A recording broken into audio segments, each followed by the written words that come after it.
6లో అంటే గత ఎగ్జామ్లో మనకు అడిగిన బిట్స్ని మరొకసారి రివైజ్ చేద్దాం. ఒకటి ఎగ్జామ్ చూసుకుంటే no one can solve my problems.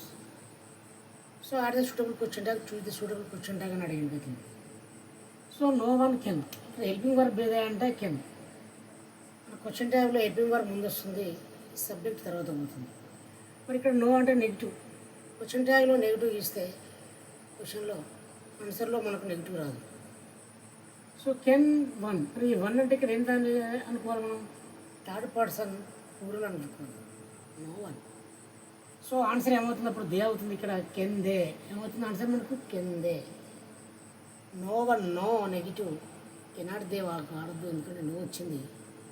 So no one ఘాట్కే అంటే చాలామంది థర్డ్ పర్సన్ అంటే దే అనుకోవాలి. సో కెన్ దే ఇంపార్టెంట్ గుర్తుంచుకోండి. No one can question tag అంటే can they. Next, it took a long time to put out the fire. So it took a long time to put out the fire. Fire ఏర్పడండి చాలా time పట్టింది అంటే put out అనడానికి suitable వాడు identify చేయమడు. Exchange చేసిన ఒకటే, put out అన్న ఒకటే, ఆర్పివేయడం కనబడకుండా చేయడం. నెక్స్ట్, ఈ works dash 7 AM to 5 PM. Preposition అడిగిండు. అయితే పనిచేస్తున్నాడు డాష్ 2 అంటే మనకి ఏం వాడలే, from 7 AM to 5 PM. 7 AM నుండి 5 PM వరకు వర్క్ చేస్తున్నాడు. సో ఈ works from 7 AM to 5 PM every day. Okay, from to గుర్తుంచుకోండి ఇక్కడ combination. The words yours sincerely, yours faithfully, yours lovingly, yours obediently అనేది are the dash of a letter. ఇవి లెటర్లో ఏమంటాం మనం అంటే సబ్స్క్రిప్షన్ అంటారు. లెటర్లో ఏమంటారు దాన్ని, సబ్స్క్రిప్షన్. రైట్, ఇక్కడ స్టేషన్ అండ్ డేట్ అంటాం. సాల్యుటేషన్ సంబోధన, body of the letter, subscription. తర్వాత సూపర్స్క్రిప్షన్ అంటే మన అడ్రస్. సబ్స్క్రిప్షన్ అంటే ఓకే, ఇక్కడ 2 అడ్రస్, ఇక్కడ సూపర్స్క్రిప్షన్ వస్తే సబ్స్క్రిప్షన్ అంటే మన address. So yours sincerely, yours faithfully, yours obediently, yours lovingly, వీటిని మనం సబ్స్క్రిప్షన్ అంటారు. అది గుర్తుంచుకోండి letter writing. Next, is a dash American student అన్నాడు. ఆర్టికల్ నుంచి మనకు ఏ అండ్ ద, ఏ అన్నదాన్ని ఎప్పుడు ఉద్యోగాలని చెప్తారు చాలామంది.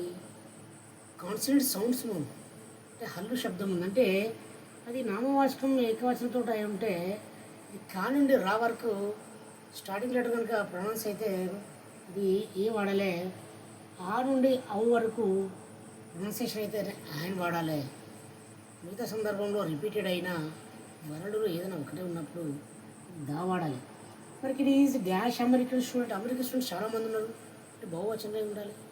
ఇక్కడ అమెరికన్ స్టూడెంట్ చాలామంది ఉండాలి అంటే ఆయన అమెరికన్ స్టూడెంటా, ఏ అమెరికన్ స్టూడెంట్ అంటే అమెరికన్ ఆ వాటికి ఇక్కడ మన ఏంటి అచ్చు శబ్దం ఉంది. నాటి ఏఈఐఓ ఉందంటారు కానీ కాదు, ఇక్కడ అచ్చు శబ్దం ఉంది. ఓకే, మనం ఆయన వాడాలి. So means vowel sound, not vowel letter. Vowel sound ముందు వాడాలి, వొవెల్ లెటర్ ముందు కాదు. Next, every one laughs behind his works. ఇక్కడ every one laughs behind his works అన్నాడు. ఎవ్రీ వన్ అనేది which is the parts of speech అన్నాడు. Every one అంటే ఇక్కడ నౌన్ అవసరం కాదు, వర్బ్ కాదు, అడ్వర్బ్ కాదు, అడ్జెక్టివ్ కాదు, రిలేషన్ కాదు, కంజంక్షన్ కాదు.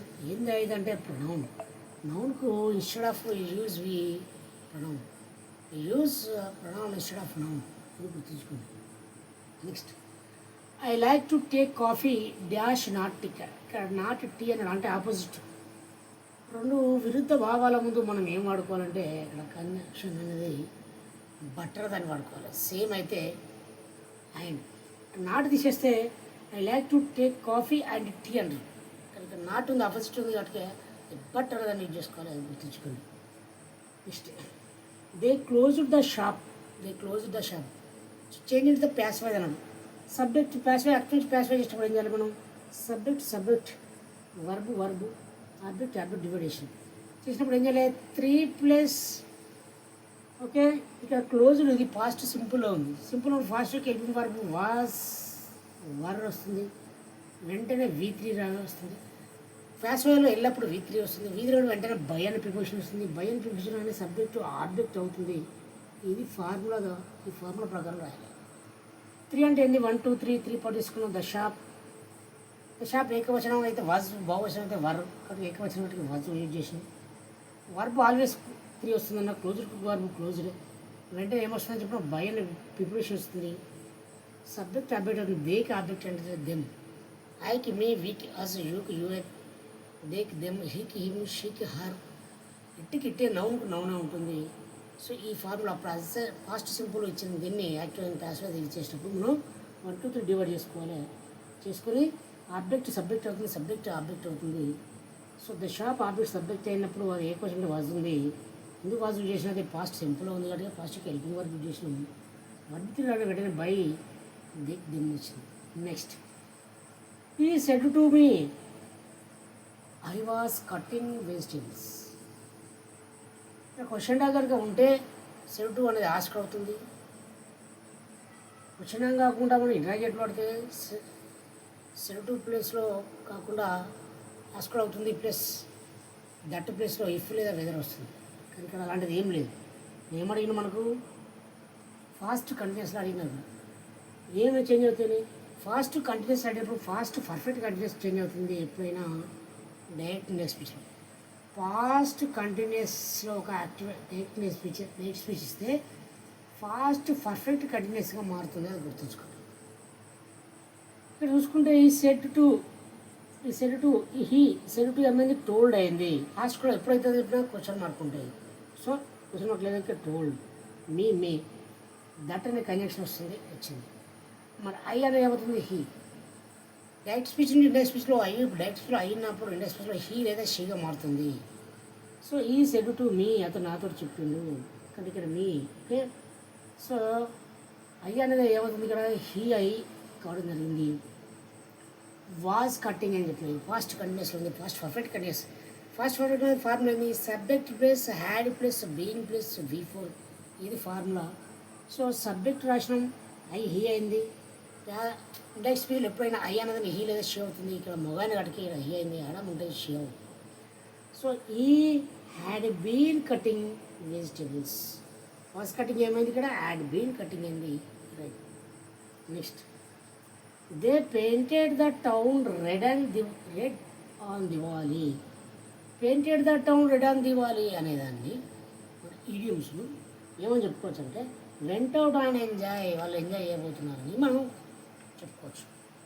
So I painted the town red and enjoy అంటే I went out and enjoy అని చెప్పుకోవచ్చు. ఇక్కడ దేవాడు వాళ్ళు ఎంజాయ్ చేయబోతున్నారు. ఈ విధంగా మనం గత ఎగ్జామ్లో అడిగిన 10 బిట్స్ ఓకే ఒకవేళ రావచ్చు, ఈ మోడల్లో రావచ్చు. చాలా జాగ్రత్తగా ఉండండి. రేపు